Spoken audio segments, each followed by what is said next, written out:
नमस्कार. भजी तर आम्हाला आवडतातच. त्यामुळे अधूनमधून घरात भजी बनवलीच जातात. काल संध्याकाळी मस्त असा पाऊस पडत होता. कांदा भजी खावीशी वाटली. मग काय लगेच लागली तयारीला. सुरुवातीला कांद्याच्या शेंडीकडचा आणि मुळाकडचा भाग कापून टाकला. नंतर कांद्याला हलक्या उभ्या चिरा पाडून पटपट साल काढून स्वच्छ धुवून कापडाने पुसून घेतले. सर्व कांदे उभे पातळ चिरून त्याच्या पाकळ्या मोकळ्या करून घेतल्या. चवीपुरते मीठ घालून मिक्स करून 10 मिनिटे कांदा बाजूला ठेवला. 10 मिनिटांनंतर कांद्याला पाणी सुटले होते. त्यामध्ये 2 चमचे जाडसर कुटलेले धणे, 1 चमचा ओवा हातावर चुरून घातला.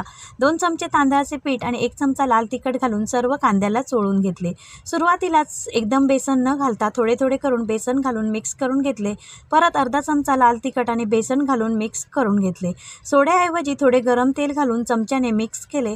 कडकडीत तेल गरम झाल्यावर छोटी छोटी भजी हाताने सोडून मध्यम गॅसवर कुरकुरीत होईपर्यंत तळून घेतली.